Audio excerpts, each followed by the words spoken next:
Hey, so I'm doing it and it's just getting done. Um, so let's see, where are we?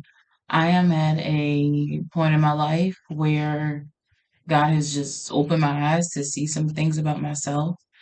And um, yeah, so I've just been doing it. I'm just documenting here because it's easy. Um, and yeah, that's literally all. If you happen to watch, then cool. You get to share my story. I ain't gonna say nothing that, I wouldn't want anybody to hear because, this is the internet, so I do know better. Um, but like, I'm just on a whole journey right now, and it's just been very interesting. That's the best way I can say it. Okay, so like, um, currently, let's see, currently I am not employed. But I always like hate that phrase because it's like, well, what does that really mean? I'm always employed. I always have a way to make money. I'm always like, there's something to do. But I am currently looking for something that will accommodate my lifestyle and for real, bring me back into big dollars. Because, you know, I went to school, I got my degree, praise the Lord. Now I just need to get that salary, feel me? Like, so I know it hurts a little differently in between jobs now versus before when my income bracket was a little less. So, but anyway, God's good. We've been good. We've been sustained. Everything has been great.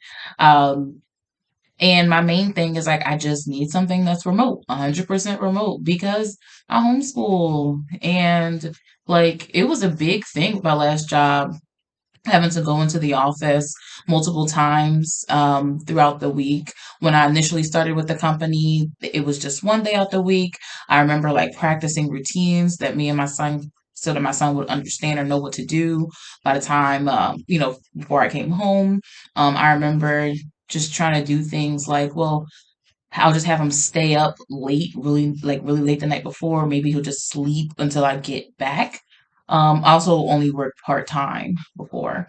But then that increased. And so it changed from me going into the office one day a week to 2 days a week. And as soon as my son found out about this, the first thing he said was, Mom, you have to quit. You need to quit.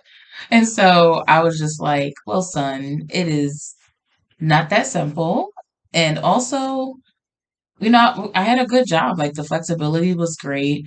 And it was just, I just felt like God was saying, not yet. And I was like, okay. I didn't want to get into the habit of just dipping out of a job because I didn't like it or because it didn't serve me, especially when my work is supposed to be serving the Lord. So I took some time and, continued to do the 2 days. It actually helped to foster my son's independence a lot more with just not having me home, having to like jumpstart his own day for those 2 days. It actually was quite helpful, especially as we're in like this phase of our life. But then it got to the point where they moved to all employees in the office full time, 5 days a week. And so, here we are. And another part of that is like the relationship portion. I never, ever, ever talk about my relationships out loud to people. Like, I may talk about it aloud to person, meaning like one person, like a very like, and even so, like, I just don't share everything.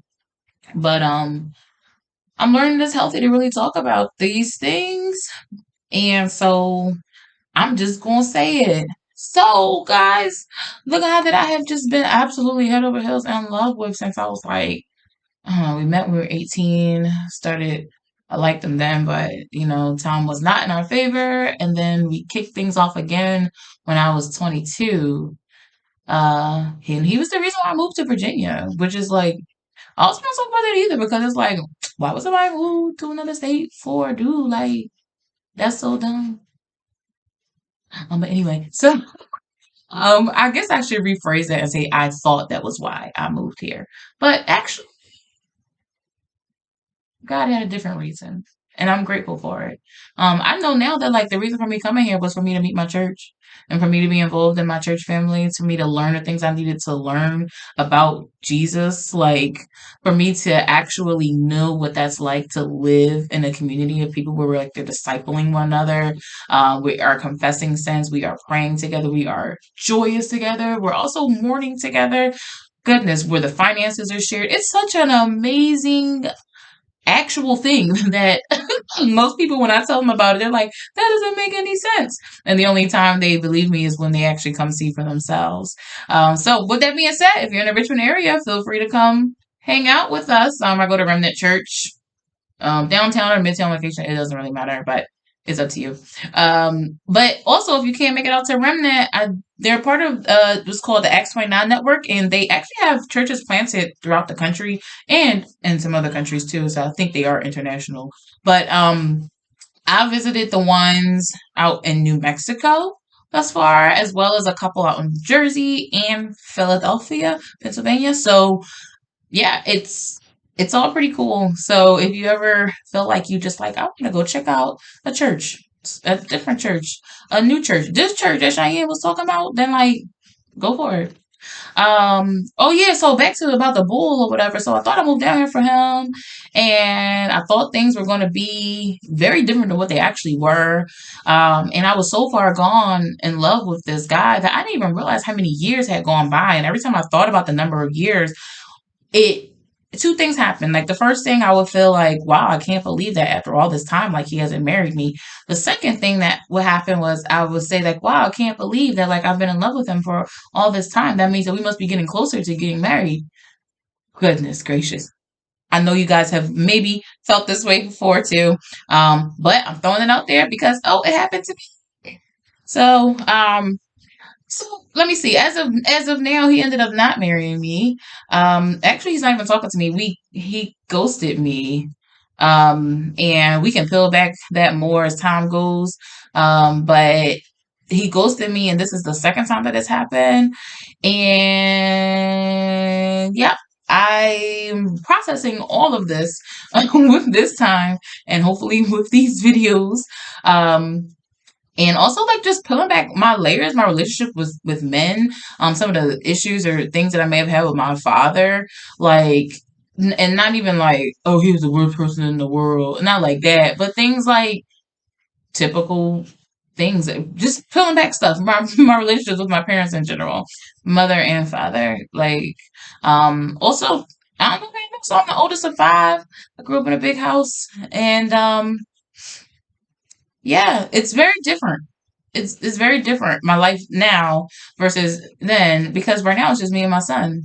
And so we'll probably talk about that too, like going from a full house to like a more quiet and intimate setting, and just the differences in the relationships that have just been fostered in either or, but also like not taken away from any of the love from any situation. But anyway, this is getting long, and I don't want it to get too long because like I don't like watching really long videos. But I hope that this is something that you enjoy watching, and I'm actually going to just upload these as I go on. I'm probably never going to talk about it to people, so if you share with somebody, that's your business. And if I get famous or something, then like I guess we'll cross that bridge when we get there. But like I don't really care. Okay, all right. Well, bye, y'all. Oh wait, I'm supposed to do my phrase. Cheyenne again. Some.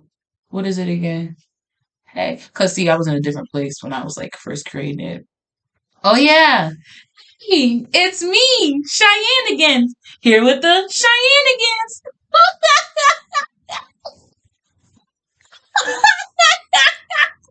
Oh, I still got it.